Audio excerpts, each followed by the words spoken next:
ازيكم يا حبايبي؟ عاملين ايه؟ يا رب دايما تكونوا بخير وباحسن حال. النهارده بقى حبيت اعمل معاكم الكيكه اللي هي الجاهزه ديت. دايما بجيبها من كازيون، وكنت قلتولي قبل كده اعمليها معانا يا منى، فقلت كده اعمل بقى ايه فيديو خفيف كده وبسيط.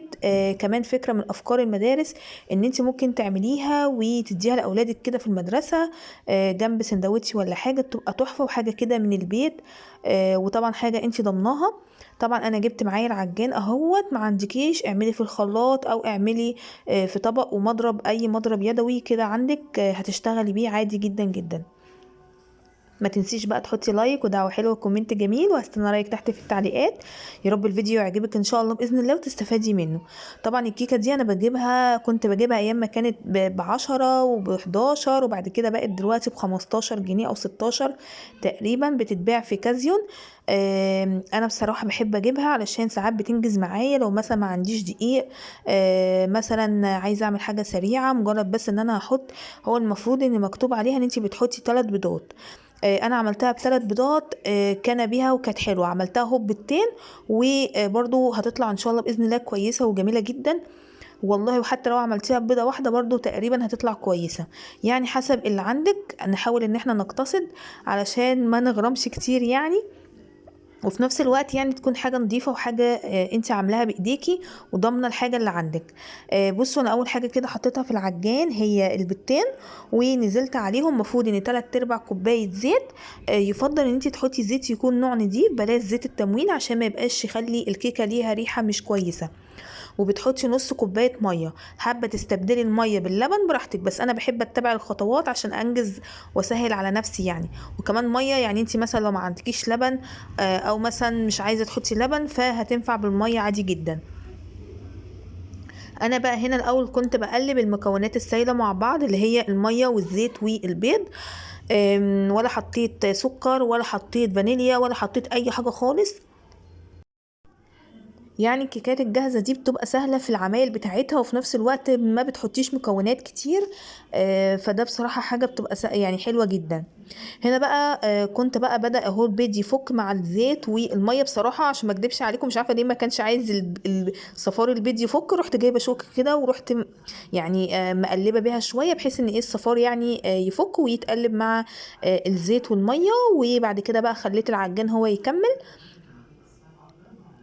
زي ما انتوا شايفين ببدأ بقى ان انا اقلب. انا لما بعملها في العجان بيدخل هوا في الكيكة فبيخليها كده جميلة جدا. برضو لو ما عندكيش استخدمي اي حاجة، مش هتقول لا، عادي جدا. انا ساعات كنت بعمل الكيكة على ايدي، بجيب طبق كده وبحط فيه المكونات وبعمل بالمضرب اللي هو اليدوي عادي جدا. هنا بقى بدأت ان انا احط كده الخليط، انزل بيه واحدة واحدة عشان بس ما يبهدلش الدنيا معايا. والعجان شغال لحد ما احس المكونات كلها كده تجانست مع بعض. بس كده هوقف علشان برضو ما يتضربش كتير قوي، فخاف ان الكيكه تبوظ معايا. طبعا هو المفروض ان انت اول ما تبداي تعملي في الكيكه لازم ان انت تولعي الفرن. انا بصراحه نسيت، بس ولعته كده قبل ما احط الخليط في الصينيه. هنا بقى كنت جبت المضرب اليدوي بتاعي جدا العادي اللي هو بتاع اي واحده ست بيت عادي، وابدأي بقى ان انت قلبي. انا قلبت اللي في الجوانب كده وقلبت من تحت لفوق، علشان خاطر كان في الجوانب العجان مش طايله. فبدأت كده ان انا اقلب زي ما انتوا شايفين. بصوا خليط الكيك تحفه جدا. هنا بقى كنت جبت كده الايه الصينيه بتاعتي. عايزه اقول لكم انتوا هاتوا اصغر صينيه عندكم.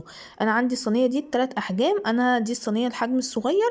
هاتي اصغر صينيه عندك علشان الكيكه تطلع معاكي عاليه شويه. بما ان انا حطيت زيت في العجينه، فلازم تحطي زيت في الصينيه. لكن الكيكه بقى اللي انا بعملها بقى في البيت بالدقيق من عندي والفانيليا والبيكنج باودر والحاجات دي.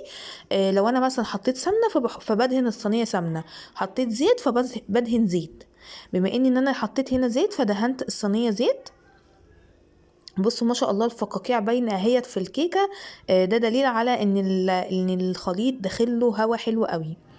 طبعا انا بقى هنعمل مع بعض الكيكه وهنغسل كمان المواعين ونظبط الدنيا كده. بما اني عبال بقى ما الكيكه تخلص هنبدا ان احنا كمان نشطب المطبخ علشان ما يكونش فيه اي حاجه تانية في الحوض.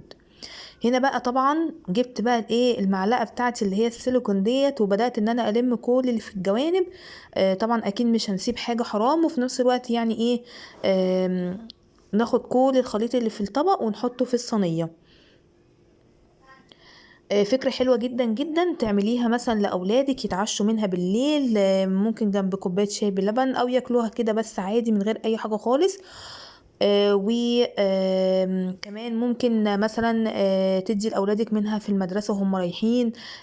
أنا ساعات كمان لما بعمل بيتزا بكتر مثلا في العجينة شوية وأعمل منها صينية كبيرة، وأقطعها بقى إيه مربعات كده، وأشيلها بقى في الفريزر بين كل طبقة وطبقة كيس بلاستيك، وبحتفظ بيها واطلع على قد اللي انا عايزاه كام قطعه، واسخنهم في الميكرويف واديهم منها.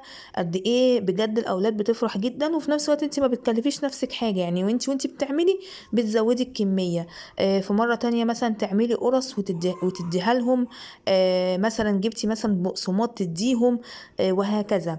الافكار دي كلها بتسهل عليكي بصراحه. انا لما بكون مثلا محتاره مش عارفه اعمل لهم سندوتشات ايه، بقيت اعمل الافكار دي، قد ايه بتريحني جدا جدا. هنا بقى كنت رشيت الرخامة بالمنظف اللي انا بلمع بيه الرخامات. بيبقى عبارة عن كلوروكس 5 في 1 ومية، جنرال ومية، مستر ماسل ومية، يعني عامة اي منظف عندك متعدد الاستخدامات وتكمليه مية. مسحت بقى ولمعت كمان بسم الله. لمعت كمان العجان ومسحته بقى زي الفل. دلوقتي بقى بدأت ان انا اغسل المواعين، علشان خاطر الحاجات بتاعت الكيكه دي بتبقى مطرح العجين فبتبقى لازقه شويه، فعشان كده تلاحظوا ان انا مسيبه عليها الميه شويه، بحيث ان ايه ان الميه تسيح الحاجات اللي في الطبق. جبت بقى كمان جبت بقى الصفايه الصغيره ديت، مش مستاهله ان انا اطلع الصفايه الكبيره بتاعتي. فجبت الصفايه الصغيره دي وبدات ان انا اغسل الحاجه كده، واحطها بحيث انها اسيبها تتصفى. مش هتكمل معايا كل دوت والكيكه في الفرن. يعني انتي سهلي على نفسك واعملي كل الحاجات دي والكيكه في الفرن، بحيث ان انتي تكوني خلصتي كل حاجه والكيكه تخلص، وتكوني كده مفيش حاجه وراكي في المطبخ تعمليها. بس كده خلصت كل المواعين زي ما انتوا شايفين. كمان بقى همسح الحوض وهمسح الرخامة من الصابون وكده، والحمد لله يكون كده الدنيا زي الفل معايا. ما تنسيش بقى لو انتي وصلتي لحد هنا قولولي ان انتي وصلتي معايا لحد النهاية. اتمنى ان انتوا تشجعوني بقى باللايكات بتاعتكم عشان القناة دي كمان تكبر، و تفرحوني يعني بلايكاتكم وكومنتاتكم الجميلة وتفاعلكم على الفيديو. ولو اني انا حاسه ان انتوا ولا هتقعدوا في الفيديو ولا هتشوفوه، مش عارفه ليه، بس يعني ما علينا، ديني بحاول ان انا اشارككم اي حاجه ولو بسيطه.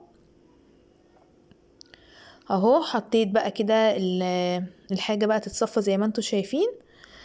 هنا بقى كانت خلاص الكيكة كانت خلصت، و بدأت ان انا اطلعها معاكم اهي. بصراحة ما خدتش وقت كبير، المرة دي خدت وقت اكبر من كل مرة، لاني كنت نسيت ان انا اسخن الفرن من اول ما بدأت اعمل في الكيكة. فده طبعا بيطول الوقت بتاعها، لكن لو كنت دخلتيها على فرن سخن بتخلص بسرعة، ما بتاخدش 10 دقايق.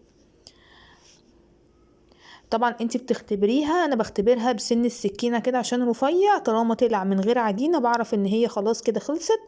بقفل عليها. طبعا انت لو عندك صوص شوكولاتة هتحطي، عندك مكسرات هتحطي، عندك اي حاجة هتحطي. بس بصراحة انا اكتفيت، قلت ابسط الامكانيات وابسط الطريقة قلت هقدمها كده، لاني بصراحة ولا عندي صوص شوكولاتة ولا عندي اي حاجة. بس كده. وبصوا ما شاء الله جميلة جدا وهشة وحلوة قوي، بجد تحفة. جربوها وان شاء الله باذن الله هتعجبكم. بصراحة اولادي بيحبوها قوي. طبعا غرفت بقى كده لكل واحد كده قطعة كده في طبق صغير، وهنروح بقى ناكلها ونشوفكم على خير فيديو جديد. ما تنسيش بقى اللايك والدعوة الحلوة. مع السلامة.